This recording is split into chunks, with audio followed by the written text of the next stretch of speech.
These three net worth milestones are going to completely transform your 20s, and each one of them is just as equally important as the next, so make sure to pay attention and let me know if you've hit these milestones. Looking back at my own net worth, I asked myself where my net worth had the biggest impacts on my life, and I created these top three, and I'm still in my 20s, so I can let you know with confidence that these have greatly affected my life, and these are goals that I think you should strive for too. So let's go ahead and get started with the first one, which is actually going to be $0. Reaching $0 means you officially own more than you owe. And some people actually never escape this out of their 20s and even into their adult life. However, in our 20s, many people are focusing on just starting their career, and oftentimes that means you have to make an investment either into your education or your skills. So a lot of people will have student loan debt, and some people have credit card debt as well. With very little savings, that means a lot of people in their 20s still have a negative net worth. So reaching a $0 net worth is very challenging in your 20s. When I got my bachelor's degree, I actually graduated with some student loans, but I worked quickly to pay those off. So if you have a negative net worth in your 20s, it's not unusual because you will often have to invest into the skills and education needed to start earning a good career income. Reaching $0 in net worth creates psychological momentum because you no longer have to worry about the debt and the interest that's accruing every single month. And you stop thinking that every single paycheck is already spent before you even earn it. If you've reached $0 in net worth, this probably means that you've reached core money habits that really matter, such as budgeting, debt control, and consistent saving. But with $0 in net worth, you're still going to have some weight on your shoulders because you likely have no savings and you've just broken even. If you want to learn how to go to the next net worth goal faster, I have a personal finance community where I discuss topics like this, so I'll leave a link to that in the description below. After some work, you'll reach the next net worth goal, which is going to be $10,000 in net worth. I found this one to be life-changing because it proves that you can consistently save money and not spend every single paycheck and go back to zero. This is when you built your first real emergency fund, and you can stop worrying about all the small little expenses that might come up in life, and any unexpected expenses that come up, you won't have to go into debt for to cover those expenses. For example, if you get a flat tire or if you need to change the brakes on your car, you no longer have to worry about that expense coming up out of nowhere. It's also the point where you start seeing some of the minor effects of compound growth. At this net worth, it's still minimal impact, but you can still see the beginning effects of compound growth. It plants a seed in your head that if I continue to invest,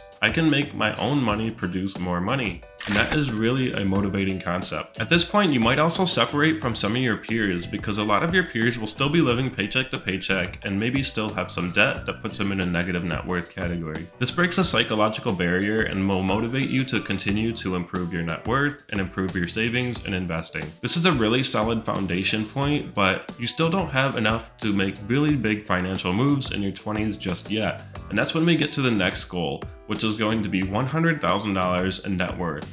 And this is a really challenging goal to achieve, especially in your 20s, but I think it's one that is also incredibly life-changing. $100,000 in net worth is really where compound growth starts to have a noticeable and real effect on your finances. At an average return rate of 7% adjusted for inflation in the stock market, this would be $7,000 a year or over $500 per month. And that could cover a lot of things, such as gas or even groceries. It also proves you've mastered earning, saving, investing, and also avoiding lifestyle inflation, which is really huge because lifestyle inflation will keep a lot of people trapped at the $10,000 net worth point. It's also life-changing because this point creates options for you in your lifestyle. You now will have more flexibility in your career. You will be able to access home ownership, business opportunities, or even seriously saving for retirement. The first $100,000 in net worth is considered one of the very hardest because you have to build systems for saving. You have to not only build new habits, but you have to break old ones that keep you from progressing. It requires a lot of discipline because even when you start to build up some considerable savings, say $50,000, it can be very tempting to look at what you can buy with that.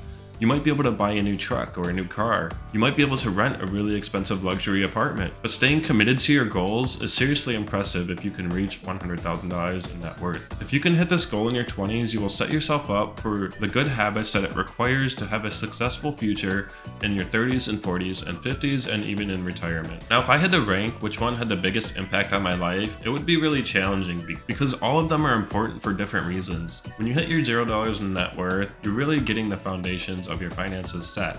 When you reach $10,000, you're starting to prove that you've really learned finances and that you can break out of the cycle of repeated spending every single month.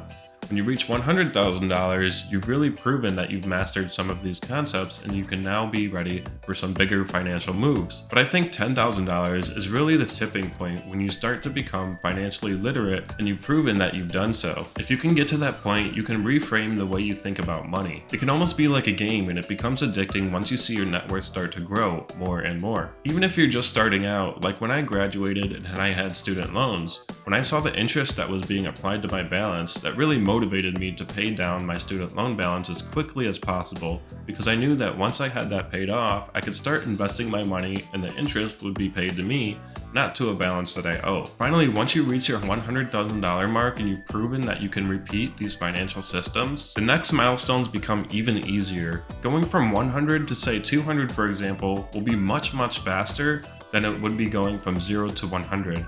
You have compound growth on your side now.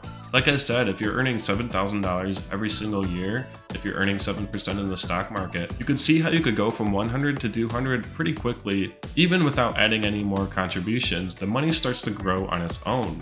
So getting to that $100,000 net worth point is really critical to building a successful financial future. So those are my 3 net worth milestones that I think are the most life-changing and impactful, and they were in my life. So let me know in the comments below if you agree with these milestones and if you have any other milestones that you have found that impacted your life more. Alright, we'll see you in the next one, and thank you for watching.